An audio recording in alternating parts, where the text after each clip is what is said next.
வணக்கம் நண்பர்களே. இந்த வீடியோவில் ஒரு முக்கியமான விஷயத்தை பற்றி நம்ம டிஸ்கஸ் பண்ணியே ஆகணும். இந்த காற்று மாசுபாடு அப்படிங்கிறது தமிழ்நாட்டில் பெரிய அளவில் அது பிரச்சனையாக தெரியல. ஆனால் தலைநகரான டெல்லியில் மிகப்பெரிய ஒரு பிரச்சனையை அது உருவெடுத்துட்டு இருக்கு. இன்றைக்கி டெல்லியில் இருக்க பிரச்சனை இன்னொரு 10 வருஷத்தில் 20 வருஷத்தில் தமிழ்நாட்டுக்கும் வரலாம். எப்படி தண்ணீரை காசுக்கு விலை கொடுத்து வாங்கி நம்ம குடிக்கிறோமோ அந்த மாதிரி காற்றையும் விலை கொடுத்து வாங்கக்கூடிய ஒரு சூழல் கூட உருவாகலாம். அதற்கு நம்மளால் முடிஞ்ச விஷயம் ஒரு சில விஷயங்களை நம்ம செஞ்சோம் அப்படின்னா எல்லாருக்குமே நல்லது, நமக்கும் நல்லது, அடுத்த தலைமுறைக்கும் நல்லது. அதை பற்றி தான் இப்போ நம்ம பார்க்க போகிறோம்.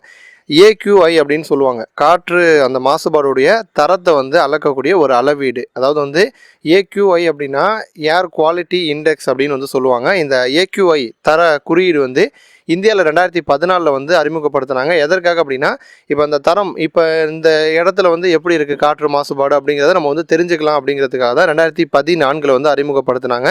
அதற்குன்னு ஒரு சில அளவீடுகள் இருக்குது. இப்போ அந்த ஏக்யூஐ லெவல் 0லேருந்து 50 வரைக்கும் இருந்துச்சு அப்படின்னா பிரச்சனை கிடையாது, ஓரளவுக்கு சேஃப் ஜோனில் இருக்கும்னு அர்த்தம். 50லேருந்து 100க்குள்ளே இருக்குது அப்படின்னா கொஞ்சம் பிரச்சனை. ஆல்ரெடி உங்களுக்கு சுவாச கோளாறு இதெல்லாம் இருந்துச்சு அப்படின்னா உங்களுக்கு பிரச்சனை வருவதற்கான வாய்ப்பு இருக்குது.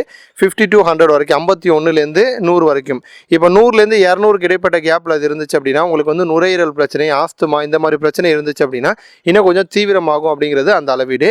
200லேருந்து 300 வரைக்கும் இருந்துச்சு அப்படின்னா ஒரு சில சின்ன சின்ன சுவாச கோளாறுகள் நார்மலாக இருக்கிறவங்களுக்கும் வருவதற்கான வாய்ப்பு, மூச்சு விடுறதுல சிரமம், இந்த மாதிரி பிரச்சனைகள் ஏற்படும். இது 200 to 300. 300 to 400 அப்படிங்கிறது சின்ன சின்ன பிரச்சனை நோயாக மாற வாய்ப்பு இருக்குது அப்படிங்கிறது அந்த லெவலு.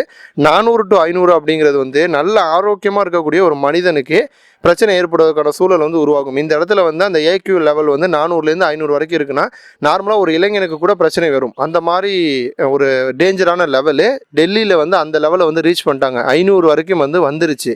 ஸோ இந்த காற்று மாசுபாடுக்கும் நம்ம சேனலுக்கும் என்ன பிரச்சனை, என்ன சம்மந்தம், ஏன் இதை சொல்கிறோம் அப்படின்னா வாகனங்களுடைய புகையினால தான் காற்று அதிக அளவில் மாசுபடுது. காற்று மாசுபடுவதற்கு ஒரு முக்கால்வாசி காரணம் வாகனங்களுடைய புகை தான்.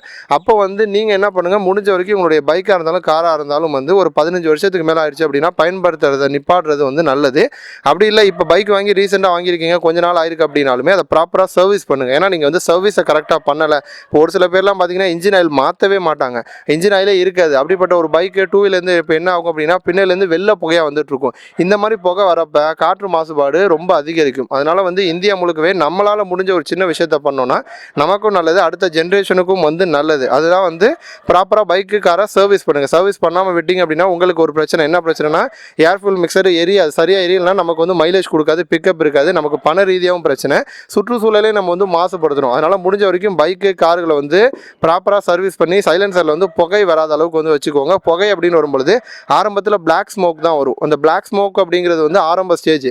அதை நீங்க பார்க்காம விட்டுட்டீங்க அப்படின்னா பிளாக்குங்கிறது ஒயிட்டாக மாறும். ஒயிட்டாக மாறிடுச்சு அப்படின்னா டேஞ்சர் லெவலுக்கு போகும். அந்த மாதிரி ஒயிட்டாக மாறும்போது சுற்றுச்சூழலை அதிக அளவில் மாசுபடுத்தும். ஸோ உள்ளே போகிற ஏர் ஃபியூல் மிக்சர் எரியாமல் வெளில வந்துச்சு அப்படின்னா அதிக அளவில் காற்று மாசுபடும். அதனால் ப்ராப்பராக பைக்கு காரை சர்வீஸ் பண்ணி வச்சுக்கோங்க.